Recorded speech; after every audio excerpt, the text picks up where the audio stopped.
श्रीरामचन्द्रं शरणं प्रपद्ये श्रीरामदूतं शरणं। श्रीराम जय राम जय जय राम। श्रीराम जय राम जय जय राम। श्रीराम जय राम जय जय राम।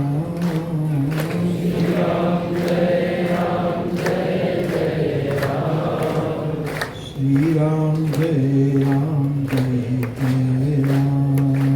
श्रीराम जय राम जय जय राम। मंगल भवन अमंगल हारी। मंगल भवन अमंगल हारी। द्रवहु सो दशरथ अजिर बिहारी। द्रवहु सो दशरथ अजिर बिहारी। श्री राम जय राम जय जय राम। श्री राम जय राम जय जय राम। जय जय जय हनुमान गोसाई। जय जय जय हनुमान गोसाई। कृपा करो गुरुदेव की नाई। कृपा करो गुरुदेव की नाई। श्री राम जय राम जय जय राम। श्री राम जय राम जय जय राम।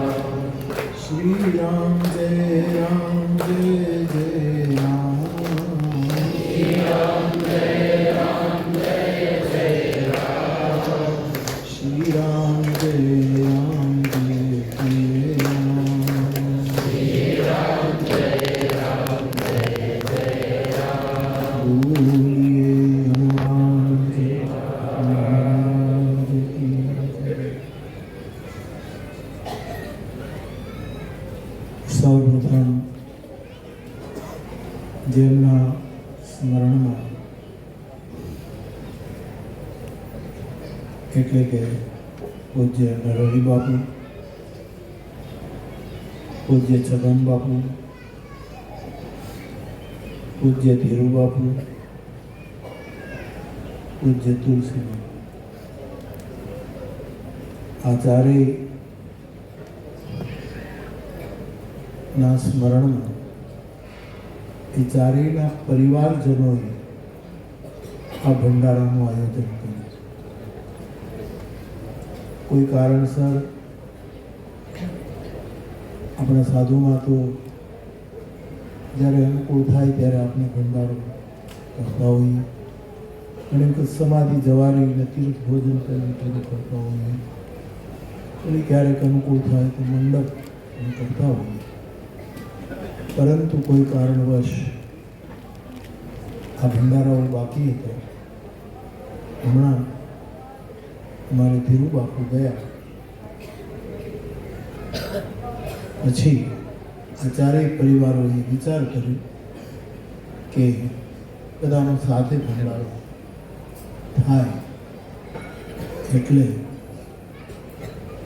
એક સાથે ચાર ભંડારાનો આ મંગલ પ્રસંગ એ ચારેય અમારા બાપુઓની પરિવાર લોકોએ આયોજન કર્યું છે. કોઈને એમ ન થાય કે એક સાથે ચાર ભંડારા કરી એટલે નાણું એક જ આવશે. મારા પરથી ચાર ભંડારા થાય તો ચાર જુદા જુદા આવે ને, એટલે ચાર ચાર થાળી બધાને આવશે. પણ મારે આજનો દિવસ અનુકૂળ હતો એટલા માટે મેં કહ્યું છોકરાઓને બોલાવીને કે આ દિવસે તમે ભંડારા રાખી દો, તો હું હાજર રહીશ. અને એમણે આ ચિત્રકૂટ ધામ તલગાજરડાની વાત સ્વીકારી, અને હું તો બીજે દિવસે જતો રહ્યો ચિત્રકૂટ, પછી ઋષિકેશ, તો આજે જ પહોંચવાનો હતો.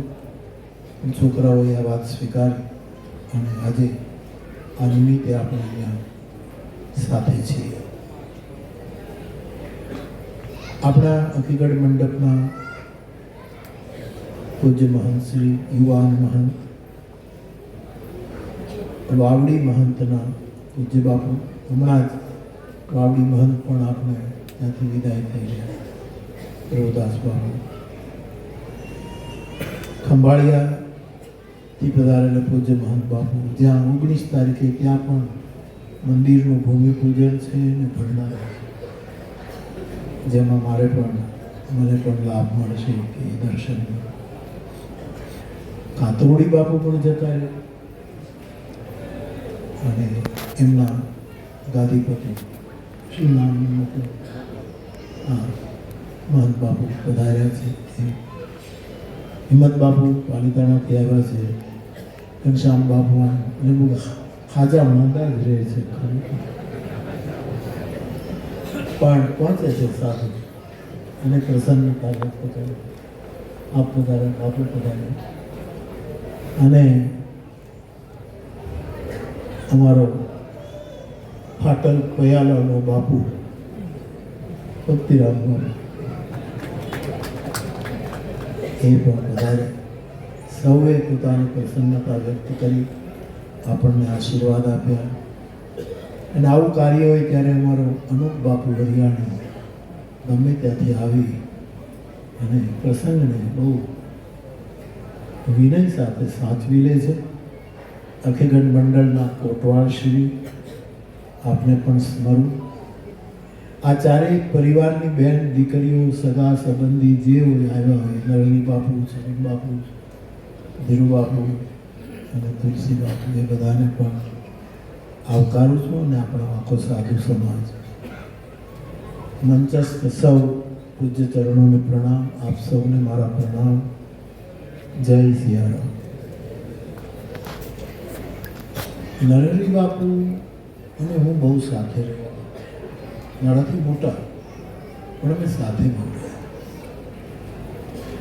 એમણે તલગાજરડાના સાધુ સમાજનો, એટલે કે ખાસ કરીને ધ્યાન સ્વામી બાપાથી લઈને જીવનદાસ બાપા અને છેક પ્રભુદાસ બાપુ, અથવા તો અમારા ફળિયાના જેટલા સાધુ સંતો હતા, એ બધાનો આંબો અને બધાનો ઇતિહાસ એમને સાચો. એની પાસે ઘણી વિગત. રામજી મંદિરના પૂજારીઓના વારા ફરે તલગાજરડામાં, પણ રામજી મંદિરની ઘણી ઝીણવટભરી સેવા નરહરી બાપુ કરતા. હું જ્યારે જ્યારે કથામાં જાઉં, અને મંદિરે તો લગભગ રોજ જાઉં, પણ નરહરી બાપુ હોય જ. એટલે એમની સાથેનો ઘણો સહવાસ રહ્યો. મારાથી મોટા પણ સહવાસ રહ્યો. એટલે એમના સ્મરણમાં ભંડારો થાય છે, એનો મને આનંદ છે. છગન બાપુ સેંજળની બહુ સેવા કરી. આ સાધુ ત્યાં બેસીને એમનો સ્વભાવ, સૌનો પોતાનો સ્વભાવ હોય, પણ એ સ્વભાવ ઉપર દબાવ ડાલીને પણ એમણે સેંજળની બહુ સેવા. અને સેંજળમાં અત્યારે જે ધજા ફરકે છે એમાં હરિવલ્લભદાસ બાપુ વખતે, મણિરામ બાપુ, તલગાજરડી તો હોય જ, અમરેલી આનંદરામ બાપુ હરિયાણા, પછી નવસારી જતા રહ્યા. જ્યારે કાંઈ નહોતું, ખાલી 2 દેશી નળિયાના ઓરડા હતા અને ઢોરો હતો, ત્યારે એ સાધુએ ત્યાં બેસીને બહુ સેવા કરી અને એ સ્થાનને વિકસિત કર્યું. પછી ધીરે ધીરે જ્યાં સ્વયં બાપાની કૃપાથી સ્થાન વિશ્રામદાયક બનતું ગયું. અને પછી જીવન બાપુને મેં પ્રાર્થના કરી કે આપ ત્યાં બેસો, અને બાપુ ત્યાં બેઠા. અને ઘણા વર્ષો સુધી પછી થોડી સેવા રમણીક બાપુએ કરી, મામા રમણીક આપ પણ ત્યાં. પછી સંતરામના બાપુજી બંસી બાપુએ પણ અમુક સમય સુધી ત્યાં સેવા કરી. તો છગન બાપુએ પણ, છગન બાપુ અમારી કથામાં પણ ઘણી જગ્યાએ રસોઈ કરવા, રસોઈ સારી બનાવે, બહુ સારી બનાવે. એક જ વખત બગાડે. જગન્નાથપુરીની કથા હતી. બાપુને મેં કીધું તમે બાપુ આવો, અને એણે રસોઈ બનાવી. સવારમાં ઠાકોરજીને ભોગ લગાડી, પછી નાસ્તો કરી. એમણે એમને એમ કે બાપુને કંઈક નવું નવું જમાડીએ. બહુ મારું ધ્યાન રાખે. એ પણ મારાથી ઉંમરમાં મોટા હોય એટલે એણે રવાનો શીરો, ગાંઠિયા શીરો નાસ્તો કર્યો. પછી 9:30 કથામાં ગયો. પણ હું લોકાભિરામમ શરૂ કરું ત્યાં ઊંઘ આવે. જિંદગીમાં પહેલી વાર સતત નિંદ્રા જ આવે, આંખો બંધ થવાનું. બીજું આ શું થાય છે? આવું ક્યારેય થયું નથી. અને એવો કોઈ રામકથાનો દ્રોહ આપણે કર્યો નથી કે આવું વિઘ્ન આવે. પણ સતત ઊંઘ આવે.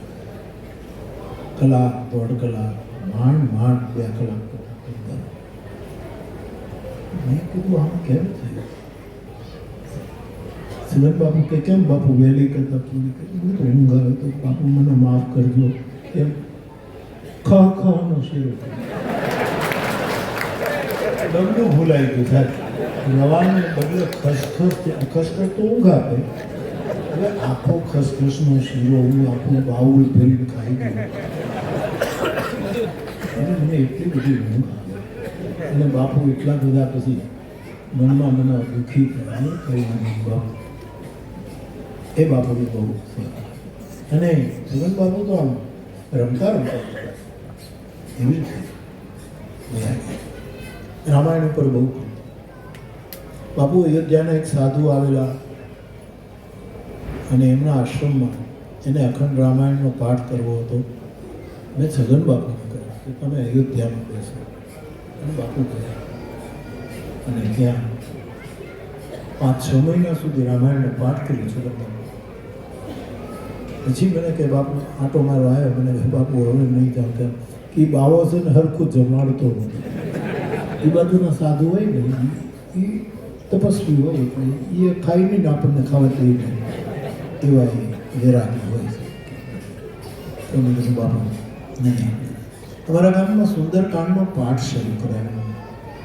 સાધુને ઘરે શરૂ કરાયો. અમારા ફળિયાના એક સાધુ છે. એક દિવસ આત્મારામ બાપુને ઘરે હોય, એક દિવસ હરિદાસ બાપુને ઘરે હોય, જયજરામ બાપુને ઘરે હોય, એક બાજુ અમારા બધા જે મણિમાને ત્યાં હોય, વલ્લભ બાપુને ત્યાં પાઠ હોય, ભીખારામ કાકાને ત્યાં પાઠ. રામાયણ શનિવારે પાઠ થતો જે એમાંથી હશે. અને હું આજુબાજુમાં કથાઓ એટલે શનિવારના પાઠમાં હું પાછું 2-3 કલાક દૂર નહોતો આવું. 2 કલાક હાજરી આપું છું. એનો આરંભ છગન બાપુ એવા છગન બાપુના સ્મરણમાં ભંડારો છે. અને ધીરુબાપુ, બટુક બાપુ અમે કહેતા. ધીરુબાપુને અમે તો સાથે ભણેલા. એ પણ મારાથી મોટા પણ સાથે. હું અને એ બંને ગોવામાં આહિર જ્ઞાતિ, પેલા પંચોળી સમાજની વાડી ગણાતી, હવે આહિર વાડી ગણા. અને ત્યાં ખુશાલદાસ બાપુ હતા, પ્રજ્ઞાચક્ષુ દુધરેજની પરંપરા. અને એ સંસ્થા એમાં રોજ અપડાઉન કરવું પડે. તો હું ધીરુ બાપુ બંને એ જે બોર્ડિંગ હતી મંદિર, કૃષ્ણ મંદિર આજે હોવાનું છે, એના એક ગ્રુપમાં અમે 2 જણા રહેતા. અને 2 તલગાજીનામાં આપણે વિષ્ણુદાસ બાપુ રામાનંદી સાધુ વૈદરાજ હતા અને તલાટી કમ મંત્રી હતા રામાનંદી સાધુ. એના 2 દીકરા નાગરદાસ અને ભાનુબાપુ. અમે 4, 2 રામાનંદી, અમે 2 વૈષ્ણવ. અમે 4 જણા એક રૂમમાં રહેતા. એટલે એ વખતે ધીરુબાપુ અમે ઘણું સાથે રહ્યા. તુલસીદાસજી બાપુ એ અમારે વલ્લભ કાકાના વલ્લભદાસ બાપુ. અને વલ્લભદાસ બાપુએ પીઠોલિયા હનુમાનની બહુ એ સમય પીઠોલિયાની સેવા. અને ત્યાર પછી એ સેવા તુલસીદાસ બાપુ કરતા. અમારા ગામના ક્ષત્રિય એ પણ બહુ એમાં કરતા. તો એ તુલસી બાપુ પછી અમુક સમયે તો આ વિઠ્ઠલ બાપુ એમના પિતાશ્રી જેમાં તલગાજરડાનું રસોડું સંભાળતા ચિત્રકૂટ એને બધા બોસ કહેતા. ઈશ્વર કાકા પણ વિઠ્ઠલ બાપુનો બોસ કહે, અમારો બોસ. એ વિઠ્ઠલ બાપુ એમના પુત્ર તુલસીદાસ બાપુ એમણે વિઠ્ઠલ બાપુનો ભાઈ, હા એમના ભાઈ, એમણે હું અત્યારે ગલગાજડામાં જ્યાં કૈલાસમાં રહું છું નદીની કિનારે, ત્યાં હનુમાનજીની મૂર્તિ સ્થાપિત છે. એની બહુ સેવા કરી. આજે એમના દીકરાઓ બંને સેવા કરી. એટલે આ ચારેય અમારા પૂજ્ય સાધુઓ એના સ્મરણમાં આ ભંડારો છે. અને એ ચારેયની સાથે કોઈને કોઈ રીતે મારો વિશેષ સંબંધ રહ્યો છે. એટલે મને એમ લાગે છે કે આ ચારેયનો જાણે હું જ ભંડારો કરી રહ્યો છું. છે તો એમના પરિવાર, પણ મને એવું લાગે કે એનું તો આ થોડીક મારા મનમાંથી ભૂમિકા હતી તે બધાએ આપણને આશીર્વાદ આપ્યા છે. વિશેષ તો શું કહેવું, પણ રામાયણ એક એવો ગ્રંથ છે કે એમાં અનેક વાદ છે. આ જગતમાં સાધના અને આધ્યાત્મિક માર્ગના જેટલા વાદો છે એ વાદો એટલે કે વિચારધારા. વાદ શબ્દ બહુ સારો નથી, પરંતુ અધ્યાત્મ જગતમાં વાદ શબ્દ વપરાય છે. એ બધા જ વાદો રામાયણમાં છે. રામાયણનો રહસ્યવાદ તમે ઓર રામ રહસ્ય અનેક. ભગવાન કહે છે કે મેં પૂછેલા પ્રશ્નોના તો જવાબ આપશો જ આપ પ્રભુ, પણ બીજા જે ગુપ્ત રહસ્યો હોય એ રહસ્યવાદ પણ રામચરિત માનસનો. આપણી પાસે જે ગ્રંથ છે ને, મારા પૂજ્ય સાધુ સંતો, આપણા વૈષ્ણવ અને માર્ગી સાધુ પાસે જે ગ્રંથ છે એવી મૂડી કોઈ પાસે નથી. અને હું આ લઈને ફરું છું એટલે આપ સૌ જાણો છો કે આનંદમાં જ રહીએ છીએ, છતાં મુશ્કેલીઓ પણ ઘણી પડે. પણ મેં એવો નિર્ણય કર્યો છે કે મારો વૈષ્ણવ માર્ગી સાધુ સમાજ મારી સાથે હોય ને, મને કોઈ નહીં પડે. આપ સૌ મને આશીર્વાદ આપતા જ રહ્યા છે. આપણું મૂળ કોઈ ગયું, આપણો કેટલો મોટો હોય, આપણું મૂળિયું કેટલું મોટું. એને કોઈને પૂછ્યું કે તમારું કુળ કયું, અમે કુળ નથી જોતા, અમે મૂળને યાદ રાખીએ. કુળનું તો ક્યાં કોઈનું ઠેકાણું. મેં ઘણી વખત સાધુ સભામાં કહ્યું છે કે કોઈ પણ વર્ણમાંથી માણસ સાધુ થઈ શકે. ઘણા ક્ષત્રિય વર્ણમાંથી નથી સાધુ થઈ જતા, ઘણા ખેડૂતોમાંથી સાધુ થઈ જાય, પ્રજાપતિમાંથી સાધુ થઈ જાય, બ્રાહ્મણોમાંથી સાધુ થઈ જાય. કોઈ પણ વર્ણમાંથી આપણે સાધુ થઈ શકીએ, પણ સાધુને કોઈ વર્ણ હોય નહીં. આપણો કયો વર્ણ? એટલે આપણે કંઈ કુળમાં નથી ફિટ થતા, આપણે મૂળની સાથે જોડાયા. એટલે હું એમ જ કહું કે અમારું માર્ગીઓનું, અને હમણાં તો ચાય કરીને માર્ગી બહુ, એટલે જેને ગમતું નથી ને એ આપણને આશીર્વાદ આપે. મારે તો શું છે કે પ્રસાદ બે બાજુથી આવે. આમ આગળથી ઘણા આપે, આ મારું મંચ, આ મારા સાધુરાઓ, આ મારા પૂજ્ય વડીલો જેને હું વર્ષોથી જોઉં છું, નેવું અમારી માતાઓ સાધુ સંતો, એનો મને આશીર્વાદ આગળથી મળે છે, અને આ લોકોનો મને આશીર્વાદ પાછળથી. એટલે પ્રસાદ બે બાજુથી, સામેથી આવે છે અને પાછળ. પણ સાધુ સમાજ આપણે એ મૂળના માણસો છીએ. એટલું એક બહુ મોટા સાહિત્યકાર ચંદ્રકાંત શેઠ, ગુજરાતી સાહિત્યમાં, હમણાં જ 5-6 મહિના પહેલા તેમનું મૃત્યુ થયું. અસ્મિતા પર્વનો બહુ આભાર. એમણે મને પૂછ્યું કે બાપુ આમ સાધુની વ્યાખ્યા તમારે કરવી હોય તો શું કરો?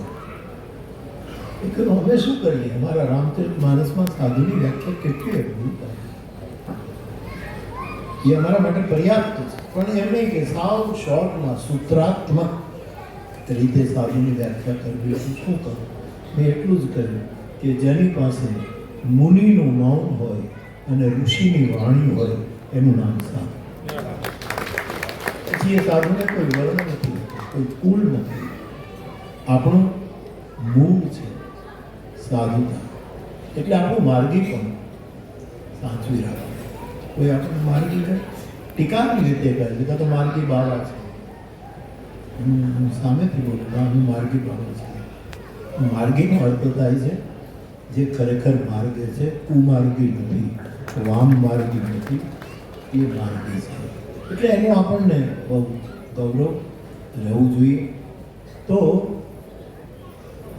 આપણું જે મૂળ છે એ સાધુનું, એટલે આપણી પાસે રામચરિત માનસ છે એ બહુ મોટું છે જેમાં રહસ્યવાદ છે.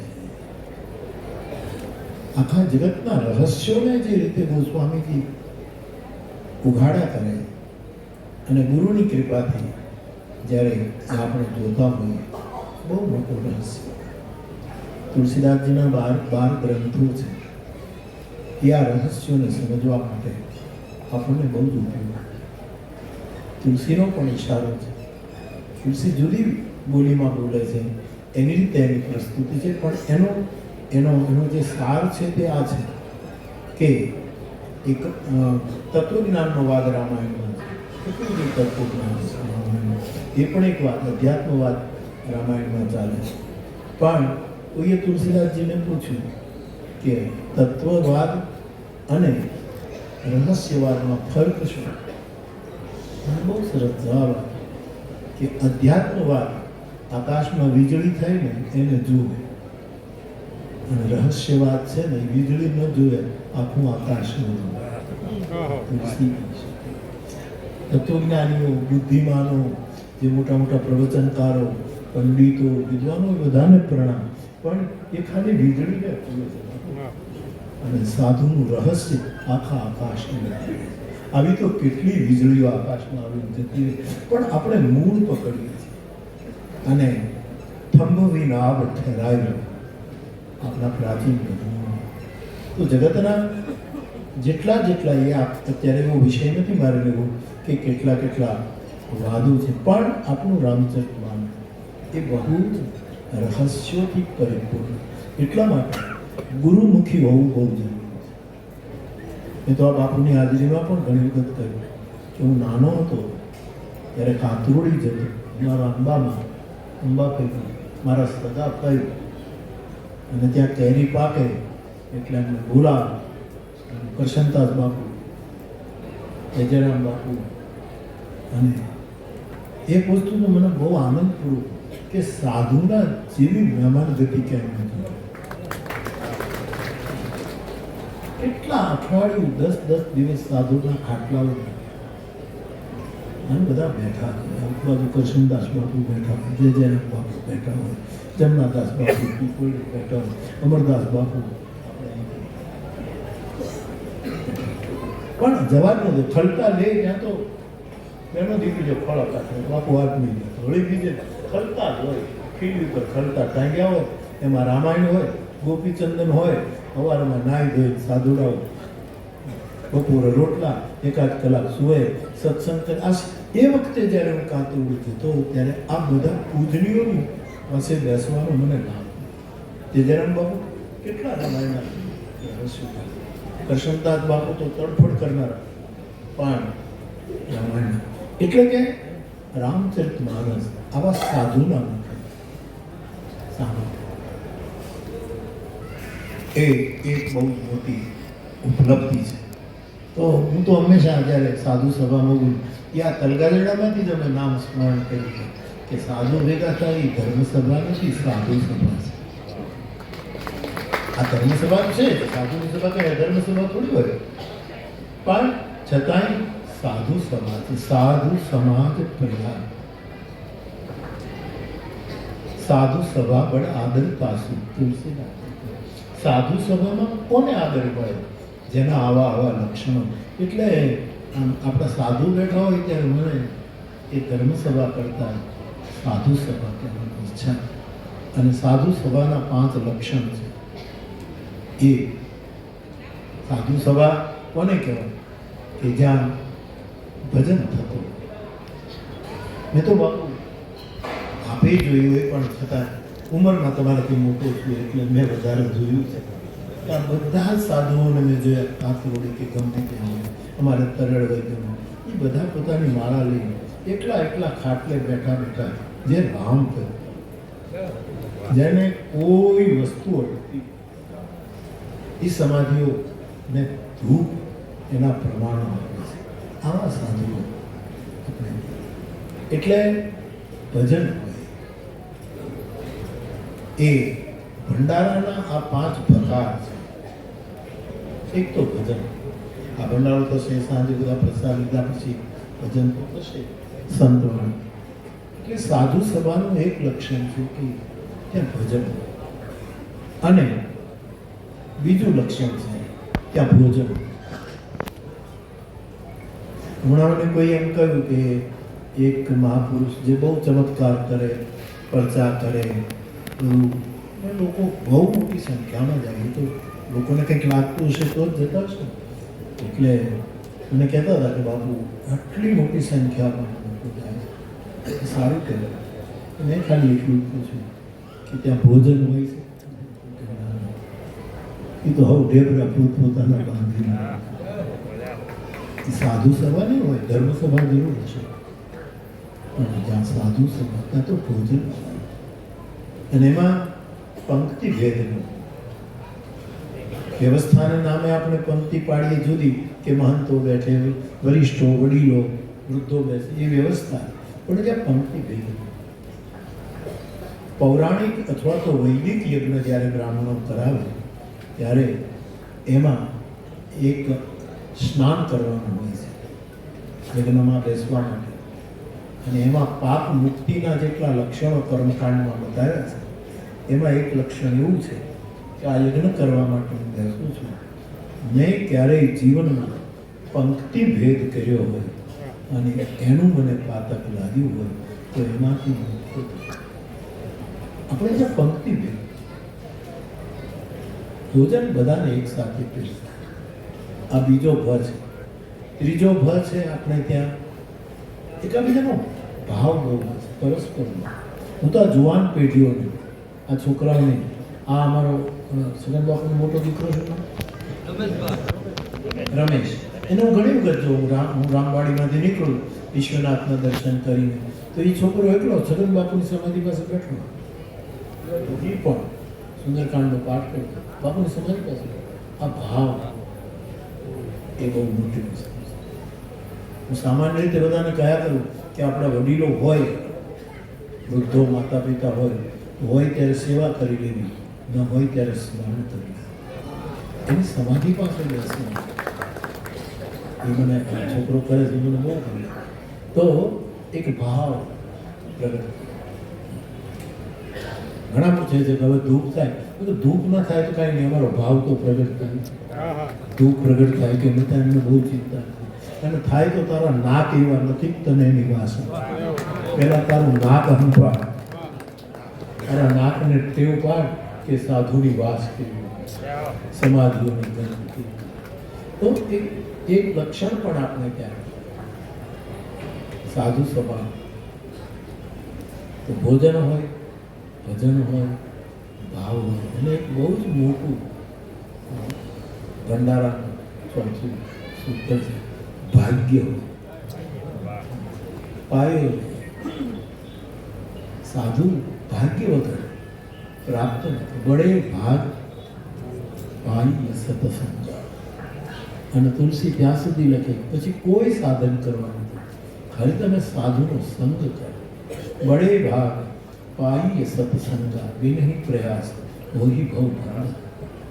સંસાર કોઈ પણ સાધન કર્યા વગર તો ભાગ્ય. બેની મારે ભાગ્ય મળ્યો છે, મને કોઈ સાધુ પુરુષ સાધુનો ભગવાન શંકર તો બ્રહ્માંડપતિ છે. શ્રી હનુમાનજી મહારાજે રામાયણમાં એમ કહ્યું, મેં હમણાં ઋષિકેશમાં પણ કહ્યું, કોઈનો પ્રશ્ન, હનુમાનજી એમ કહ્યું કે મારે 3 પિતા છે અને 2 માં છે. કોઈ માણસ એમ કે મારા 2 બાપ છે 3 બાપ છે, કેવું કેવું કેવું વિચિત્ર વાત છે. હનુમાનજીએ કહ્યું કે મારે 3 પિતા છે, એક કેસરી, એક વાયુ અને ત્રીજો શંકર. શંકર સુવર્ણ ભગવાન, કેસરી પવન પુત્ર. મારે 3 પિતા છે, 2 માં છે, એક અંજના અને બીજી જાનકી માં. સીતાજી એને પુત્ર તરીકે સ્વીકાર્યો એટલે માતા. બીજે દિવસે મને ઋષિકેશમાં એક ભાઈનો પ્રશ્ન આવ્યો કે બાપુ તમારે કેટલી માતા અને કેટલા પિતા? એટલે ઘણા પ્રસાદ સામે ગયા, ઘણા પાછું તો બધાનો સ્વીકાર કરી લઉં ને એટલે મને કોઈ મુશ્કેલી નથી સ્વીકાર. પણ મેં જવાબ આપ્યો કે મારે 3 માં છે.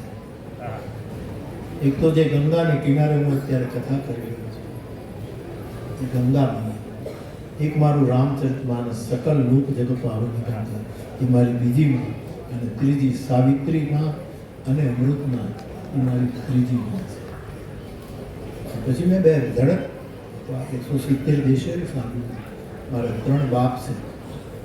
એક તો મહાદેવ જગત પિતરો વંદે પાર્વતી પરમેશ્વર. મારા ગોસ્વામીજી કહે જગત માતુ પિતુ સમ. આખા જગતનો પરમ પિતા શિવ છે, એ અમારો પિતા છે.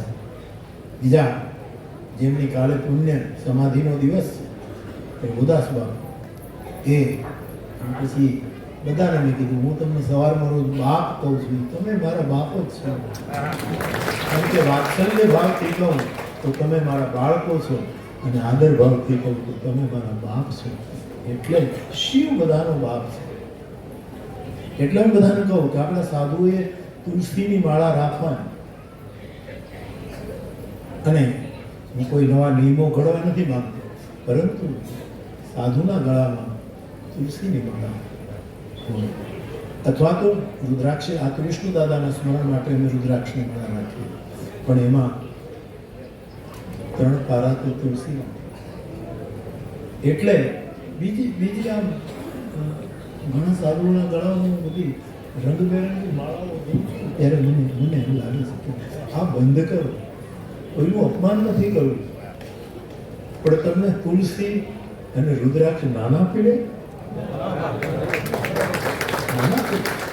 આવડા લાલ ને પીળા ને હરકા, પછી કોઈ બીજો પંથ ને કોઈ ત્રીજો પંથ. આપણે તો રામ કૃષ્ણ અને શિવના ઉપાસક છીએ. આપણે રામચરિતમાનસ અને ભગવદ્ ગીતાનો ઉપાસક. જો થોડુંક ચૂકાશે ને તો પછી મૂળ આપણને માફ નહીં. એ મૂળ છે. અને જો આપણે સાચવશું ને તો વડલાનું જે મૂળ હોય ને એના માટે વનસ્પતિ શાસ્ત્ર પણ એમ. વડલાનું કોઈ દિવસ પાણી પાવું નથી પડતું. પછી પાણી પાઈએ તો એ સારી વસ્તુ છે, એ રૂલ છે, પણ એને પાણી પાવું ન. એનું મૂળ જ એવું છે કે જ્યાં પાણી હોય ને ત્યાં પહોંચી જાય, ત્યાંથી પાણી લે. એટલે આપણું જે મૂળ છે સાધુ. અને કોઈ પૂછે આપણને કે કોઈ તમારું સાધુનું કુળ કયું કહેવાનું, અમે મૂળ સાધુ. અને ઘણા પૂછે છે તમે કયા મોરારી બાપુ? મૂળ મોરારી. કારણ કે યુપીમાં બાપુ કેટલાય કથાકારો મોરારી બાપુ નામ રાખેલું છે. આપણે કોઈ ના પડાય કે ના પડાય, પણ આપણે એટલું જ કહી શકીએ ને કે મૂળ. તો બાપ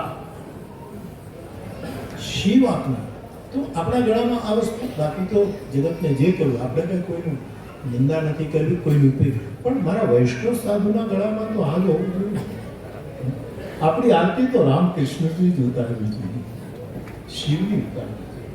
આપણે બીજાને પગે લાગીએ, વંદન કરીએ, બધું કરીએ, પણ આપણા સેવ્ય તો આ મૂળને આપણે પકડી રાખવું પડશે.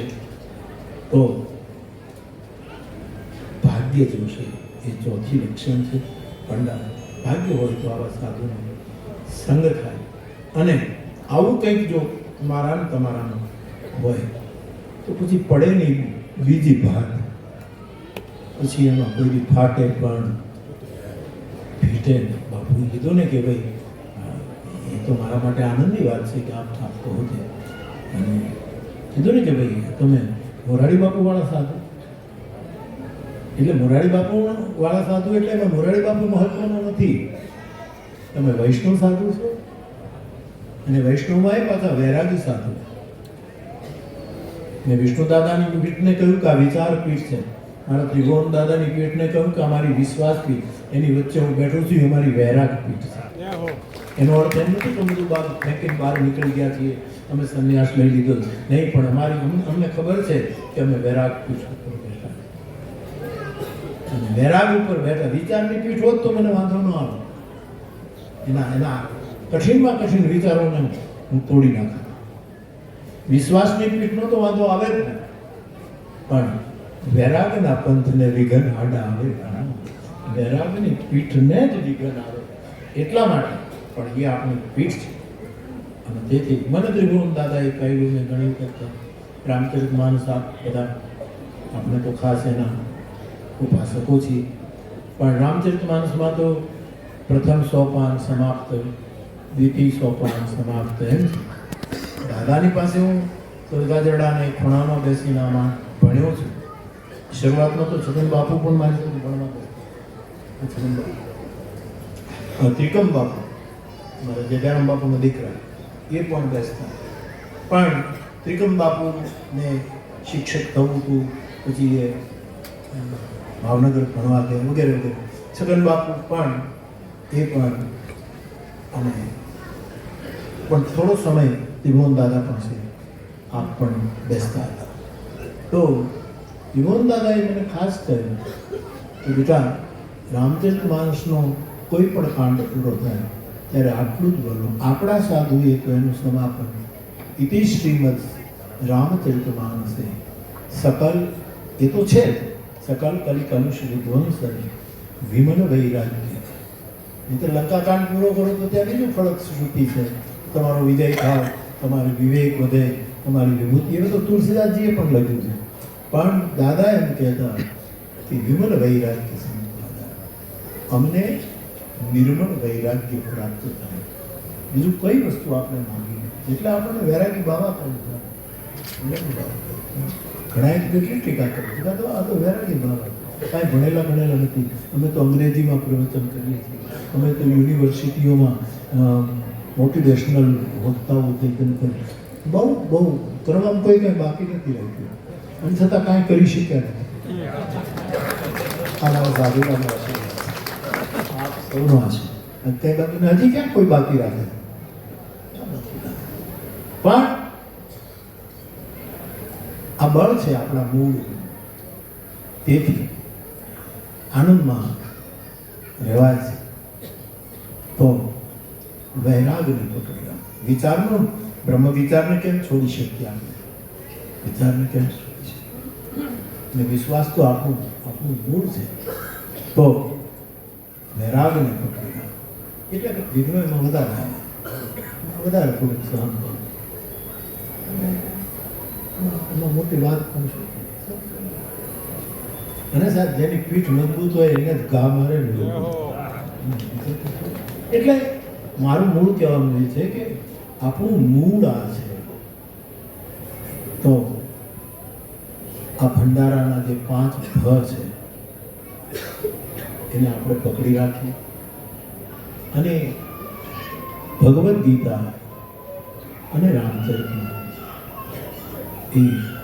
એનો નિત્ય થોડો પણ પાઠ થવો જોઈએ. તો આપણું મૂળ સત્વ વધારે છે, અને થઈ રહ્યું છે.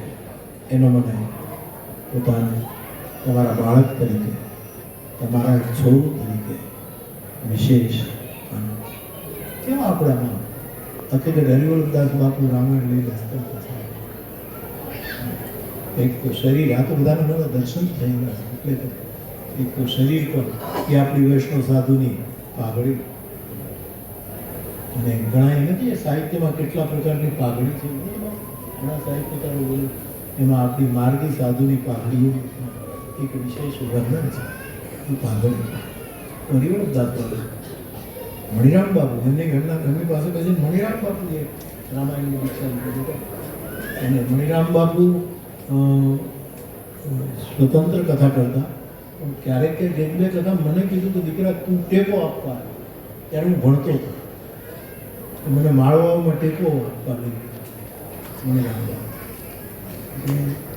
મને એમ કે દીકરા તું અડધો કલાક બોલ પછી બાપુ આવે હાથે રસોઈ કરતા તુલસી તમે સ્વયં પાતી હતી બાપુ હાથે રસોઈ કરે ને જમાડે એમાં પોથીએ 2 પિત્તળના ડબરા આવ્યા આમ એક ડબરો મને આપ્યો ને એક ડબરો એ લઈ ગયા. આ બધા મારા અનુભવો સાંભળી પણ અમારા હરિદાસ બાપુ હરિદાસ બાપુ રામાયણ સાંભળી ન શકતા એ કરુણ પ્રસંગને સાંભળી શકતા અને બાપુ વીર રસનો મારી રસોઈ કરતા દાદા વીડિયા હનુમાન વેરાવળ છગન બાપુના પિતા છોકરાઓને હરિદાસ બાપુ ઘોડાના અશ્વપાલ ગમે તેવું ઘોડું હોય એને કાબુ તોફાનીમાં તોફાની ઘોડું ગમે તે જે ક્ષત્રિય લોકો એને કાબુ ન એની પાસે અને ધાબળાની જે કિનાર એ હરિદાસ અને જીવન પર્યંત એમણે તાંબડી ફેરવી બે ખોરાક તાંબડી ફેરવી એ 2-3 કથામાં આવે ટીકારામ કાકા હોય બધા અને પોતે એ રસોઈ પછી કથાનો બહુ પ્રેમ મને એમ કહે કે આજે કંઈ કરુણ પ્રસંગ આવવાનો છે કે હું નહીં જેને મારા મેં રોટલા કર્યો હજી કર્મમાં તો આવે મને કે વીરરસનો પ્રસંગ તો આવી જ નહીં કારણ કે બાજુવાળાને માર નથી થપાટ મારવા માટે બાજુવાળા એમાં સીતાહરણનો પ્રસંગ હોય રઘુકુળના કોઈ પાત્રને ક્યાંક અન્યાય થતો ત્યારે બાપુ આવા વડીલો એ રામાયણને પિતા કથા ભલે નહોતા કરતા અને આપણો પાછો હરિયાણી જ એક સાધુ આ ઉગલવાણ રામચંદ્ર બાપુ તો ત્યાગી થઈ ગયા એમની કવિતા જણાવવા અમારા કનુ બાપુ આ પ્રવીણના બાપુ એણે પૂજારી હતા રામાયણ રામજી મંદિર અને એને કથા અમારું જૂનું રામજી મંદિર હતું ત્યારે મેં નાના અને અમે એની કથા સાંભળી મને એક વખત રામચંદ્ર બાપુ કે મારા દીકરા તારી કથા સાંભળી બાપુ તમે હું આમ તો આપણે સાધુ છીએ હરિયાણી છીએ પણ તમે તો ત્યાગી થઈ ગયા કેવું મોટું તિલક કરતા રામાનંદી રામચંદ્ર બાપુ મને કે નહીં મારે કથા સાંભળો ઉગ્રવાણમાં કથા આપણે ભજનીક માતાજી ગોદાવરીમાં ઉગ્રવાણ ગોદાવરી આપણે અહીંયા કસાણમાં કથા એ ખરકની વેળી અમારો ઉતારો હતો બાપુ પછી 9 દિવસ કથા આ બધા આપણા એ જે વડીલો હતા ટૂંકમાં આ બધાએ આપણને રામાયણ આપ્યું આપણામાં રામાયણ એના આપેલા રામાયણને આપણે હૃદયમાં રાખ્યું છે એટલે કરોડપતિઓની બેન બેટીઓ અને કરોડપતિઓ એ આપણું રામાયણ માથા ઉપર લઈ ફરે. આ લોકોએ આપણને રામાયણ આપ્યું છે કે તમારા હૃદયમાં અને રાખજો એટલે આ જગતના ઐશ્વર્ય સંપન્ન લોકો એને માથા ઉપર ફરે છે. એવો આપણો સાધુ સમાજ અને આ જુવાન છોકરાઓ ખૂબ જતન ખૂબ ભણો ખૂબ આગળ જાઓ સુરત જાઓ વિદેશમાં જાઓ જ્યાં જાઓ ત્યાં જાઓ પણ રામાયણને હારી લેતા હનુમાન ચાલીસાની સાચવવાનું બહુ તો એવા હરિદાસ બાપુ આત્મારામ બાપુ તો શિક્ષક મને એ લોકોને યાદ કરી દેવા દો જે અમારા વડીલો હતા આત્મારામ બાપુ શિક્ષક હતા નરળી બાપુના પિતા તો શિક્ષક હતા સ્વભાવ એમનો એટલો બધો પહેલો એટલો બધા બીજાને નુકસાન નહોતું ઉમણિયાવદરમાં એ શિક્ષક હતા પ્રાથમિક શાળામાં એટલે એ સ્કૂલ પૂરી કરીને તલગાજરડા આવે તો સ્કૂલનો તાળું મારે બાપુ તાળું માર્યા પછી પાછું ખોલે આગળીઓ ખોલે પાછા અંદર જાય કોઈ છોકરું રહી તો નથી ગયું વળી પાછા કંઈ ખૂણું જોયે આત્મારામ બાપુ વળી પાછા જોઈને આવે, આગળ બંધ કરે, વળી પાછો ક્યાંક હમણાં અવધીનું કોઈ છોકરું રહી ગયું. આવું ત્રણ વખત તો પાપે, આવું ત્રિસત્ય કરનારો આપણો સાથે ખીમદાસ બાપુ, આ વલ્લભદાસ બાપુ, બધાનો બહુ આશીર્વાદ. એટલે હું બધાનું આ સ્મરણ કરું. મને એમ લાગે છે કે આ બધાના તો ભંડારા થયા જ. એક વખત તો અમે બધાને એક સાથે, જેટલી અમારી સમાધિઓ એનો એક મંડપ કરી નાખ્યો, એક સાથે બધાને સમૂહ. ત્યાં લાણા વ્યક્તિગત નહોતા, આજ તો 4 છે.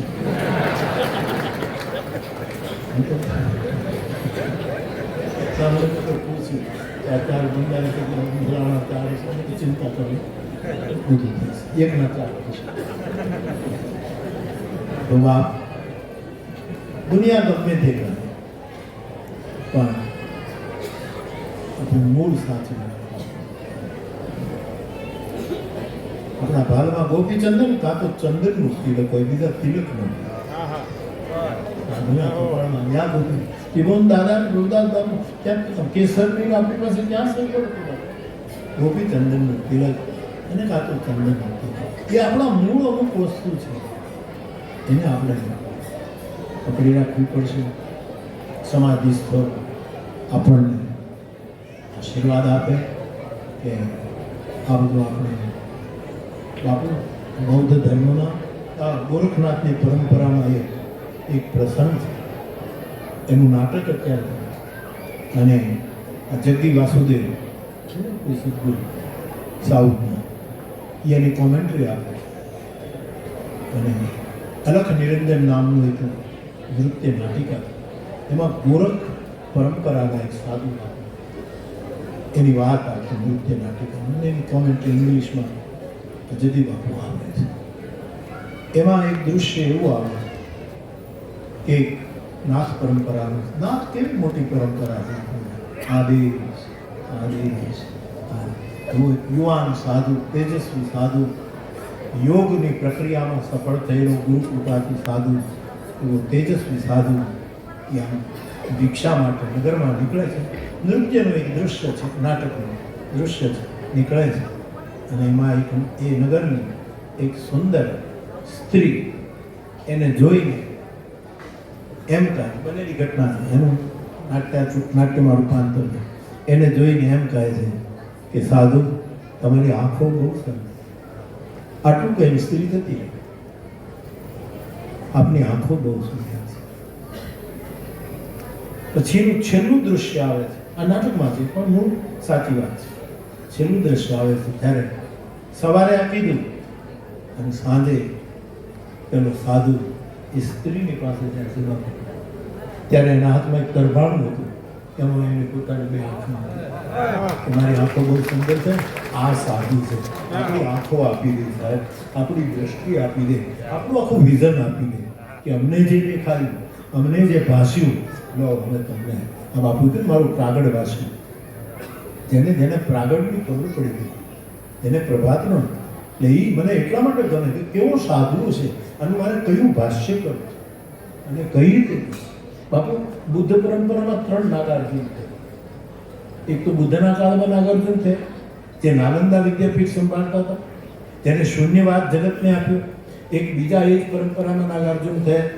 અને ઘણી વખત નથી આપણે કબીર સાહેબના સંતોને કબીર કહીએ, એમ પરંપરા ગોદડિયા બાપુમાં આપણે કેમ પછી ગોદડિયા કીધા, એવી રીતે એક પરંપરા શરૂ થાય. એમાં એક નાગાર્જુન, એને સનાતન ધર્મની સાથે બહુ વાંધો પડ્યો. એ સનાતન ધર્મ છે, અમારો જે બૌદ્ધ ધર્મ, એની તો સનાતન ધર્મ ના. એટલે એને એમ થયું કે મારે સનાતન ધર્મની આટલે ધજા કેમ ફરકે. આજે અમુક નાના મોટા જે કોઈ હોય તે એને તકલીફ એ છે કે સનાતન ધર્મની આટલી ઊંચાઈ કેમ. હું તો બહુ સ્પષ્ટ ગુરુ કૃપાથી તમારા આશીર્વાદથી કહું કે ભગવાન કૃષ્ણને અર્જુનની સામે જ્યારે વિભૂતિ યોગમાં ઊભા છે, ત્યારે કૃષ્ણ એવું નથી કીધું, અર્જુને એમ નથી કીધું કે તમે યશોદાના દીકરા છો, તમે દેવકી નંદન છો, તમે વસુદેવ પુત્ર છો, તમે નંદના દીકરા છો, કે તમે આના ભાઈ છો કે આના ફલા, કોઈ નથી, તમે એ છો જ નહીં, તમે પરમાત્મા. અર્જુને એમ કહ્યું કે હું તમને જોઉં છું ત્યારે મને એમ લાગે સનાતન સ્તમ પુરુષો મતો મેં, તમે સનાતન છો. તમે પોતે જ એ સનાતન ધર્મની જ્યારે વાત આવે છે ત્યારે બીજાને બહુ તકલીફ થાય. એને બહુ જેના દીવા ઓલાઈ ગયા હોય એને કોણ ઓલવે, પણ જેના હજી પ્રગટેલા છે એને ફૂંકવું એને ઓલવવાનું. પણ આપણી ચીમનીઓ મજબૂત છે, આપણી આજુબાજુના કવચ અભેદ વિપ્ર ગુરુ. આપણું જે કવચ છે, આપણી જે ચીમનીઓ છે એ આપણને ઈજા પામવા નથી. તો એ માણસ એક પહોંચેલા બૌદ્ધ પરંપરાના ગુરુ પાસે જાય છે. એના મનમાં ખાર કે આ બૌદ્ધોનું જાણી લો અને પછી સનાતન ધર્મની ટીકા. તમારામાં તો આમ છે, તમારામાં જુઓ, તમારા તો એટલે બૌદ્ધ સાધુની પાસે ગયો, મારા જાણવું તો શું કરવું. બૌદ્ધ સાધુએ બહુ સરસ કહેવાનો કે તો તારે બૌદ્ધ ધર્મની તમે જ્યાં સુધી દીક્ષા ન લો ત્યાં સુધી એના રહસ્યો નહીં જાણી શકો. ખાલી પુસ્તક વાંચીને તૈયાર નથી થવા સાહેબ. એનાથી આપણને માર્ગદર્શન મળે. પુસ્તકનું આપણે કથા કરીએ તો કેટલા અન્ય ગ્રંથોનું અવલોકન કરવું પડતું હોય, પણ એ માર્ગદર્શન આપે, મંજિલ નથી. મંજિલ તો આપણો ગુરુ છે, આપણો બુદ્ધ પુરુષ છે, એ જે આપણું છેલ્લું ઠેકાણ. તો કીધું કે તમે બુદ્ધ ધર્મના રહસ્યો જાણવા હોય તો તમારે બુદ્ધ ધર્મમાં દીક્ષિત થવું. બહુ ભીખુ પાસે દીક્ષિત થયા પછી બધા જ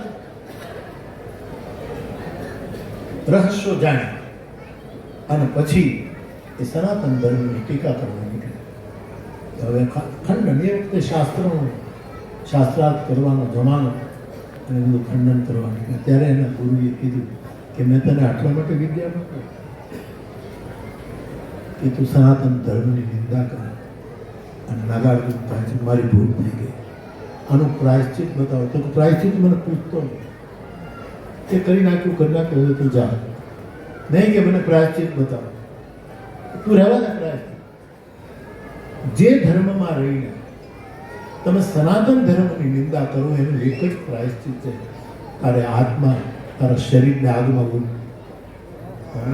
સાહેબ બીજે દિવસે હાંજ પડે કે અહીં હોમાઈ ગયો મારા, હું આવું જ થઈ ગયો, કારણ કે મેં સનાતન ધર્મની. આવા જે ઇતિહાસો છે આનું હું મારી રીતે વિચારું ને સાહેબ, મને એમ થાય કે આનું ભાષ્ય કેમ કરું. પેલો સાધુ આંખું આપી દે, મારી આંખો સારી લાગે ને, તને સારું લાગ્યું તું લઈ એ મારે નથી, ભલે હું અંધ હોઉં. આવા જે પ્રસંગો આપણે જોઈએ ત્યારે એમ થાય કે કેટલું મહાન આપણું મૂળ. આવા મૂળને આપણે પકડી રાખીએ. આપ સૌ પધાર્યા, બહુ રાજીપો વ્યક્ત કરું છું. અને આમ જ્યારે જ્યારે આવું ત્યારે કવિતા ભંડારામાં જ આવું એવું નહીં, ત્યારે જ્યારે આવું ત્યારે, બાકી તમારે ત્યાં હશે તો હું આવતો રહીશ. આપણા સાધુ એટલા સરળ છે કે હું જે ત્યારે કાપુની સ્વીકારી લઈએ એટલે હું જઈ શકું, એટલે હું જઈ ન શકું. તારીખો બધી પહેલી હોય ઘણી વખત તો કહું હું બપોરે આવું છું, નહીં ત્યારે ભંડારા તો સાંજે જ હોય ને, તો હું બપોરે જ આવું. તો સાધુ કે નહીં બાપુ તમે આવી ગયા, એવા તમે મને સાચવો છો, એટલા માટે આપ આશીર્વાદ આપતા રહેજો અને આપણું મૂળ આપણે પકડી રાખીએ. આ સમાધિવાળા આપણને આશીર્વાદ આપે એવી હનુમાનજીના ચરણમાં પ્રાર્થના કરીને મંચ પર બેઠેલા સૌ સંત મહંતશ્રીઓ, આપ સૌ અને આ ચારેય પરિવારોએ આ ભંડારાનું આયોજન કર્યું. એના સતી સેવકો, આ છોકરાઓ મને પૂછતા હતા કે અમારે સતી સેવકોને બોલાવવા છે. મેં કીધું સતી સેવકો ન હોય એને બોલાવો, એને તો ખાસ બોલાવજો. તમારા પોતાના સતી સેવકો એ બધા જ આવે, કેમ કે એના ગુરુનો પ્રસાદ એ પ્રાપ્ત. વિશેષ કંઈ નહીં કહેતા, આપ સૌને મારા પ્રણામ. જય સિયારામ.